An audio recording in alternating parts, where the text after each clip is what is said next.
Welcome to my class. नमस्ते student. बच्चों, आज हम कक्षा 9वीं की पाठ्य पुस्तक क्षितिज भाग 1 का अध्ययन करने जा रहे हैं, जिसमें हम चैप्टर नंबर 13 पढ़ रहे हैं, जो आपके काव्य खंड से लिया गया है और ये एक कविता है। चैप्टर नंबर 13 जो कविता है उसका शीर्षक है ग्रामश्री। ग्रामश्री इस कविता का ये सेशन नंबर 5वां है।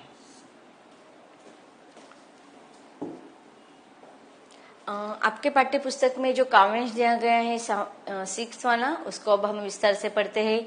काव्यांश का सस्वर वाचन कर लेते हैं। बालू के सांपों से अंकित गंगा की सतरंगी रेती, सुंदर लगती सरपत छाई, तट पर तरबूजे की खेती। अंगुली की कंघी से बगुले कलंगी सवारते हैं कोई, तिरते जल में सुरखाब पुलिन पर मगरोटी रहती सोई। अब जो काव्यांश हमने पढ़ा उसके पहले पंक्तियों को हम पढ़ लेते हैं विस्तार के साथ। कवि कहते कि बालों के सांपों से अंकित गंगा की सतरंगी रेती। अब देखिए, इसके पहले काव्यांश में कवि ने हमें खेती में जो तरह तरह के हरियाली छाई हुई है और उस पे जो तरह तरह के फल फूल वेजिटेबल्स सब्जियां आई हुई है, उसका हमें तरह तरह के शब्दों के द्वारा उसका वर्णन करवाया, हमें उससे परिचित करवाया। अब यहाँ पर कवि ने हमें गंगा नदी के किनारे का वर्णन करवा रही है। उसका गंगा नदी का किनारे का मोहक दृश्य का वर्णन वो करवा रही है। कवि कहते हैं कि बालू के सांपों से अंकित गंगा की सतरंगी रेती। अब देखिए, गंगा के किनारे पर जो गंगा की नदी है, गंगा नदी के किनारे पर क्या हो गया है, सूरज की किरणें पड़े हुए हैं और इससे वह कैसे लग रही है कि रेती कैसी लग रही है, सैंड सतरंगी। हाँ, सतरंगी जिसका अर्थ होता है 7 रंगों का। जैसे कि इंद्रधनुष में तरह तरह के 7 रंगे होते हैं, उसी प्रकार से क्या हो गया है, गंगा नदी के जो किनारे पर जो रेती है उस पर सूरज के किरण आ जाने से उसमें तरह तरह के हमें रंग दिखाई दे रहे। तो गंगा की सतरंगी रेती पर क्या हो गया है, बालू के सांपों से अंकित। अब वो जो रेती है वो कैसे दिखाई दे रही है, बालू कैसे दिखाई दे रही है कि जिस प्रकार से सांपों से अंकित। अंकित का अर्थ क्या होता है, चित्रित या बने हुए। अब देखो, जो रेती है उस पर वह कैसे दिखाई दे रहे, आड़े टेढ़े रेखाएं दिखाई देते हैं। देखो यहाँ पर चित्र में दिखाया गया है। अब ऐसे क्यों दिखाई देते हैं, अब हम यहाँ पर लेखक उसका वर्णन किसे कराए कि जैसे कि वहां से सांप गुजरा होता है, तो सांप गुजरने पर जैसे आड़े टेढ़े रेखाएं बन जाते हैं। आपने कभी देखा है गांव में, अगर आप जाते होंगे तो जिस स्थान से आप जाते हैं वहां पर खेती पर दिखाई देता है कि जिस स्थान से ना सांप गुजरता है तो गांव में रहने वाले लोग जान लेते हैं कि आप इस स्थान से कुछ समय पहले सांप गुजरा था। क्यों? क्योंकि सांप जिस स्थान से जाता है ना, उस स्थान पर अपने जाने की निशानियां छोड़ जाता है कि देखो वो जिस स्थान से गुजरता हुआ उसके निशान होते हैं ना, जमीन पर मिट्टी में आ जाते हैं, तो लोगों को पता चल जाता है कि उस स्थान से, उस मिट्टी की ओर से होते हुए सांप गुजरा हुआ है। तो यहाँ पर कवि यही कहते कि गंगा की जो सतरंगी रेती है वह आड़े टेढ़े रेखाओं के वजह से ऐसी प्रतीत हो रही है जैसे कि वहां पर सांपों का जाने का जो मार्ग होता है, रास्ता होता है, तो वो कैसे चित्रित होता है, उसी समान से अंकित है, चित्रित होना। अब देखिए, वहां पर सच में सांप आए होंगे क्या, और इतने सारे नहीं, तो वह इस प्रकार का आकार क्यों आ जाता है रेती पर, क्यों? क्योंकि देखो, जो पानी के लहरें होते हैं तो पानी की लहरें आते जाते रहते हैं और उनमें कभी तीव्रता ज्यादा होती है, कभी तीव्रता कम होती है। तो इस वजह से क्या हो जाता है, उन रेतियों में उन लहरों के निशान आ जाते हैं और इस प्रकार वहां पर ऐसा प्रतीत होता है कि उस कवि ने कल्पना की है, क्या कल्पना की है कि गंगा के किनारे की जो 7 रंग की रेती है वह ऐसे लग रही है, वह बालू ऐसी लग रही है, सैंड ऐसी लग रही है कि जहाँ से सांपों के आड़े टेढ़े रेखाएं है, वहां से सांप गुजरा होगा और गुजरने के बाद जिस प्रकार से आड़े टेढ़े रेखाएं अंकित हो जाते हैं, चित्रित हो जाते हैं। अब देखो ना, हमें भी ऐसा लग रहा है ना कि वहां पर सांप अंकित हो गया है, चित्रित हो गया है।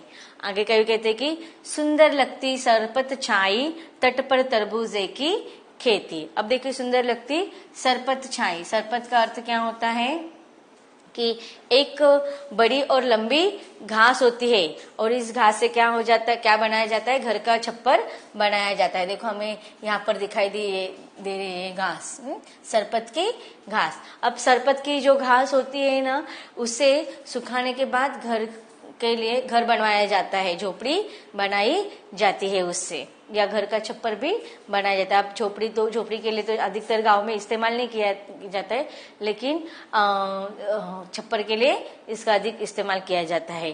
तट पर तरबूजे की खेती, और उस गंगा के किनारे पर किसकी खेती है, तरबूजों की खेती है। तट का अर्थ क्या होता है, किनारा। अब देखिए यहाँ पर कवि क्या कह रहे कि गंगा की 7 रंग की रेती के यहाँ पर जो तरबूजों की खेती लगाई गई है। अब तरबूजों की खेती में आप देखते हैं कि लताएं होते हैं उसमें, हाँ, और वो अधिकतर नदी के किनारे पर लगाए जाते हैं क्योंकि उसमें पानी ज्यादा मिल सके। तो इसलिए जब वहां पर उन तरबूजों की खेती आती है तो सरपत से बनाया गया जो झोपड़ा होता है वो उस किनारे पर लगाया जाता है। क्यों? क्योंकि तरबूजों की वहां पर रक्षण किया करने के लिए। आगे कवि कहते हैं कि अंगुली की कंघी से बगुले कलंगी संवारते हैं कोई। अब देखिए बगुला एक पक्षी है जो हमेशा नदी के आसपास ही रहता है, वो पानी में ही अधिकतर रहता है। आपने देखा भी होगा कि वह हमेशा एक टांग पर खड़ा रहता है और पानी में वो एक टांग पर खड़ा रहकर इतना शांत चुपचाप बैठा रहता है। क्यों? क्योंकि पता है आपको वो क्या करता है, उन नदी के पानी में या सागर में जो मछलियां होती है ना, उसको वो पकड़ना होता है। इसलिए वह एक टांग पे खड़े होकर शांत चुप्पी साध कर खड़ा होता है, जिससे कि मछलियों को पता न चले कि वहां पर कोई है, उसके आहट का पता न चले। इसलिए वह शांत होकर खड़ा होकर मछलियों को पकड़ने का प्रयास करता है। लेकिन यहाँ पर कवि हमें क्या बता रहे कि अंगुली की कंघी से बगुले कलंगी संवारते हैं कोई। कलंगी का अर्थ क्या होता है कि देखो ये जो होता है ना, सिर के ऊपर जो चिन्ह होता है, चिड़ियों के सिर पर जो चोटी होती है ना, उसे कहा जाता है कलंगी। अब देखिए यहाँ पर कवि ने किस प्रकार से वर्णन किया है। कवि कहता है कि बगुले जो अपने एक पैर पर खड़ा है और उसे ऐसा प्रतीत हो रहा है कि वह कंघी लेकर अपने एक पैर से उसकी कलंगी, उसकी जो चोटी है, सिर पर जो चोटी है, उसको वह संवार रहा है पानी में देख देख कर। आगे कवि कहते हैं कि तिरते जल में सुरखाब पुलिन पर मगरोटी रहती रोई सोई। अब देखो सुरखाब भी एक पक्षी है,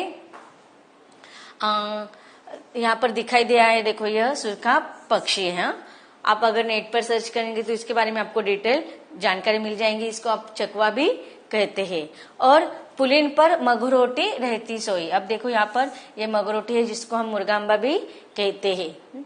अब तिरते जल में, तिरते का अर्थ क्या होता है, बहते जल में। अधिकतर ये जो पक्षी होते हैं वह बहते जल के आसपास ही दिखाई देते हैं। वो तिरते बहते हुए जल में बैठे रहते हैं। अब देखिए यहाँ पर गंगा नदी के किनारे पर कवि वर्णन करे कि 7 रंग की जो रेती है वह ऐसे चित्रित होती है जैसे कि सांपों से अंकित हमें दिखाई देते हैं, सांपों के जैसे समान दिखाई देते हैं।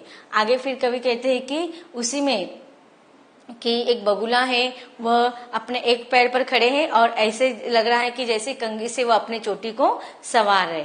दूसरी तरफ कवि कह रहे कि तिरते जल में सुरखाब, कि बहते हुए जल में सुरखाब अपने स्थान को ग्रहण किए हुए हैं। आगे कहते कि पुलिन पर मगरोटी रहती सही। पुलिन का अर्थ क्या होता है, नदी के किनारे जो रेती होती है ना उस पर। तो नदी के किनारे रेती पर रहने वाला वह मगरोटी या मुर्गम्बा जो पक्षी है वह क्या करता रहता है, हमेशा सोया रहता है, आराम करता हुआ रहता है। अब यहाँ पर कवि कह रहे कि गंगा के किनारे पर जो मिट्टी होती है, रेती होती है, वह कैसी होती है, ठंडक निर्माण करने वाली होती है ना, उसे बहुत ठंडक महसूस होती है। इसलिए वह मगरोटी जो पक्षी है वह आलसी धारण किया, आलसी हो गया है, आलस्य उसको आ गया है और उसे वह आराम से सो गया है। तो इस प्रकार यहाँ पर कवि ने हमें गंगा नदी के प्राकृतिक दृश्य का वर्णन किया है, प्राकृतिक सौंदर्य का वर्णन कवि यहाँ पर कर रहे हैं। अब देखते हैं इन पंक्तियों में आए हुए कुछ कठिन शब्दों का अर्थ। अंकित, बने हुए, चिन्हित या चित्रित। सतरंगी, 7 रंगों वाली। सरपत, बड़ी तथा लंबी घास जिसके तने तथा पत्तियों से छप्पर बनाया जाता है। छाई, बनाई हुई। तट, नदी के किनारे की भूमि। कलंगी, चिड़ियों के सिर पर जो चोटी होती है उसे कहते। तीरते, बहते। सुरखाब, चकवा पक्षी। पुलिन, नदी का रेतीला किनारा। मगरोटी, मुर्गम्बी नामक पक्षी। अब देखते हैं भावार्थ। कवि कहते हैं कि गंगा की सतरंगी रेत पर बनी टेढ़ी मेढ़ी लकीरें देखकर ऐसा लगता है जैसे वे सांपों के आने जाने से बने हों। नदी के किनारे पर तरबूजों की खेती तथा सरपत से बनाए झोपड़ियां सुंदर लग रही है। इन्हें तरबूजों की रखवाली के लिए ही बनाया गया है। आगे भावार्थ कंटिन्यू है।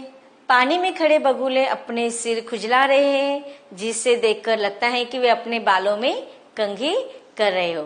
बहते पानी में सुरखाब अर्थात चकवा या चक्रवात तैर रहे हैं तथा रेतीले किनारे पर मगरोटी नामक पक्षी सोया हुआ है। अब जो काव्यांश हमने पढ़े उसमें आए हुए कुछ विशेषता क्या है उन पंक्तियों की देख लेते हैं। बालू के सांपों से अंकित, इस काव्य की पंक्तियों में उपमा अलंकार है। अंगुली की कंघी से बगुले कलंगी सवारते हैं कोई में रूपक अलंकार का प्रयोग किया गया है। अब हम प्रश्नोत्तर पर चर्चा कर लेते हैं। प्रश्न दिया गया है आपको, गंगा के किनारे के प्राकृतिक सौंदर्य का वर्णन कीजिए, जिसका उत्तर है गंगा के किनारे दूर दूर तक रेत फैली है जिस पर सूर्य की किरणें पड़ने से वह सतरंगी हो उठी है। रेत पर पड़ी टेढ़ी मेढ़ी रेखाओं को देखकर लगता है कि वे सांपों के आने जाने से बनी है। गंगा के किनारों पर तरबूजों की खेती की गई है जिनकी रखवाली के लिए सरपत की झोपड़ियां बनाई गई है। इसी प्रश्न का उत्तर आगे कंटिन्यू है। उथले पानी में बगुले अपनी अंगुली की कंघी से अपनी कलंगी संवार रहे हैं। बहते पानी में सुरखा पक्षी तैर रहे हैं तो किनारे की ठंडी रेत में मगरोटी नामक चिड़िया अलसाई सोई हुई दिखाई दे रही है। इस प्रकार गंगा तट का सौंदर्य अत्यंत मनोरम और सजीव हो उठा है। तो बच्चों, इस प्रकार हमने आपके पाठ्य पुस्तक में दिया गया जो काव्यांश था ग्रामश्री का पद्यांश क्रमांक 6 था ये, और उसको हमने विस्तार से पढ़ दिया है। इस काव्यांश में कवि ने गंगा किनारे के सौंदर्य का वर्णन करवाया है। आगे भी कवि हमें अगले काव्यांश को हमसे विस्तार से जहाँ प्रकृति का वर्णन करवाने वाले हैं उसको हम पढ़ेंगे इसके अगले भाग में।